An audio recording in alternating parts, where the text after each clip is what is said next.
Hari itu adalah hari yang paling menyedihkan bagi Suster Ngesot, karena satu-satunya teman yang ia miliki ternyata pergi meninggalkannya. Ia hanya bisa menangis terseduh-seduh karena ia sadar sulit baginya mendapat teman pengganti. Pikirannya kalut gentayangan dalam kesendirian itu bukan hal yang mudah di dunia hantu. Di sela tangisnya ia mendengar sesuara yang bergerak di sekelilingnya. Serentak ia menghentikan tangisnya hanya untuk sekadar mencari asal suara. Siapa itu? Tanyanya dengan penuh penasaran. Rupanya suara itu berasal dari tempat kepergian temannya kemarin. Ia melihat ada sosok yang aneh. Gimana gak aneh, ada hantu yang setahu dia hantu itu selalu riang gembira, namun pada saat itu terlihat begitu sedih. "Pocong, kamu sedang apa di sini? Terus kok wajah kamu sedih gitu? Aneh," tanyanya pada sosok yang ia lihat. "Kamu gak akan pernah bisa merasakan segarnya rasa apel yang baru dipetik dari pohonnya. Begitupun aku, yang gak bisa langsung mereguk dinginnya air sungai jika tidak ada kamu." Serentak mimik sedih Suster Ngesot pun berubah 180 derajat. Ia merasa senang setelah mendengar penjelasan pocong tentang kedekatan mereka. Hari demi hari mereka jalani bersama dengan modal utama saling mengerti. Ya, saling mengerti dengan keterbatasan dan kekurangan masing-masing. Sehingga tak ada tuntutan yang menyulitkan mereka berdua. Di mana ada pocong, di sana ada Suster Ngesot. Kedekatan mereka sudah tertelah di kalangan hantu. Hingga saat ada hantu lain yang menyukai pocong, maka nama Suster Ngesotlah yang pertama ditanyakan hantu itu pada pocong. Memang benar keadaan semakin membahagiakan. Jika dulu derasnya arus mereka jalani hanya berdua, kini semakin ringan dengan adanya sang dokter. Ibarat triple master yang selalu bersama menghadapi semua musuh di dunia yang kacau balau seperti itu, mereka berlabuh di dunia hantu. Namun seiring berjalannya waktu, pocong merasakan hal yang berbeda dari kedua sahabatnya. Sang dokter pun kadang sering jadi topik utama dalam perbincangan berduanya dengan Suster Ngesot. Bahkan sesekali Suster Ngesot menyebut nama dokter dengan panggilan dokter cinta saat berbagi cerita dengan pocong. Mungkin karena mereka satu profesi, satu hobi, satu karakter, bahkan satu persepsi, Suster Ngesot merasa lebih nyambung dengan dokter. Dan itu semua ia ceritakan pada pocong. Selalu begitu, kadang Suster Ngesot pun tanyakan tentang dokter cintanya pada pocong tanpa Suster Ngesot sadari bahwa tindakannya itu menyakiti hati pocong.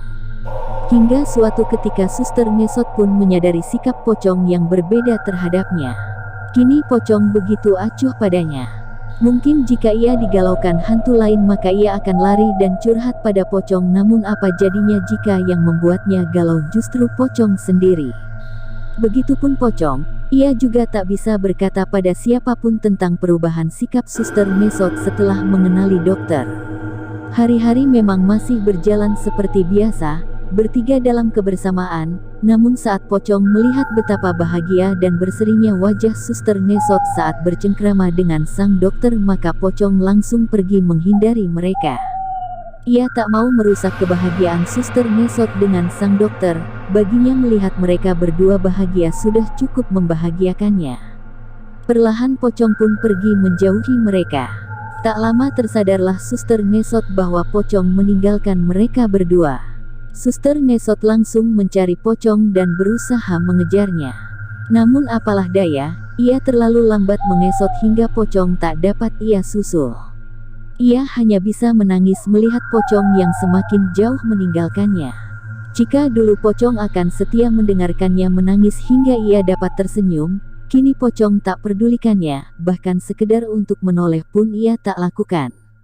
Suster Ngesot terus memanggilnya, "Pocong, jangan pergi. Aku mohon, jangan tinggalkan aku." Suaranya tak henti-henti, tangisnya pun semakin menjadi. Dari jauh pocong berkata, "Untuk apa kamu tangisi kepergianku sementara aku tak akan pergi kecuali agar kamu bahagia, pocong."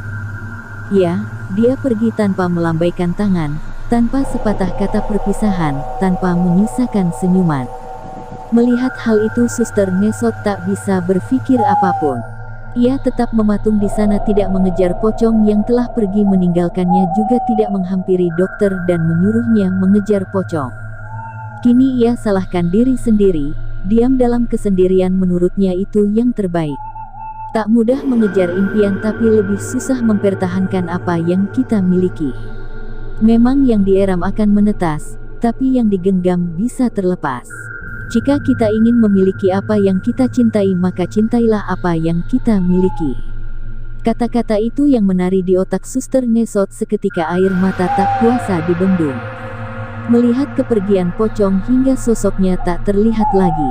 Tiba-tiba seruan hangat menyapa membawa senyum penuh harap. Seakan mentari yang sinarnya mampu mengusir pekatnya malam. Dokter datang memintanya duduk dan tersenyum. Aku sudah lupa bagaimana cara tersenyum, dalih Suster Ngesot dengan air mata tak tertahan. Namun dokter tak pernah lelah mengajarinya kembali tersenyum. Ia mengajarkan arti kebahagiaan pada Suster Ngesot. Ia tunjukkan keindahan mensyukuri apa yang ada di hadapan. Waktu demi waktu kini dijalani Suster Ngesot dengan sosok baru, dokter. Bukan tak paham kekurangan Suster Ngesot, tapi dokter membuatnya sempurna. Ngesot, kini sudah bukan cara berjalannya lagi. Karena dokter mengobati kakinya hingga ia bisa berjalan dengan normal. Jadi sekarang namamu cukup pendek, Suster, gak ada terusannya. Esok malamnya, Suster ingin ceritakan yang terjadi kemarin malam pada dokter. Namun lidahnya seperti tertahan setiap akan membuka percakapan. Hingga malam pun larut, ia baru bisa ungkapkan itu pun hanya berkata, ada yang ingin aku ceritakan. Dengan wajah bingung dokter menjawab, tapi sekarang sudah larut, lebih baik sekarang istirahat, besok ceritanya ya. Mendengar jawaban itu, Suster menyalahkan dirinya dalam hati, kenapa tidak kuceritakan dari tadi, tapi selintas, sepertinya hal ini tak usah diceritakan, ya, lupakan saja mungkin ada hantu jahil yang sengaja menaruhnya untuk membodohi. Malam lewat pagi menjelang, terdengar suara ketukan pintu rumah Suster, itu dokter, pikirnya dengan girang ia membuka pintu.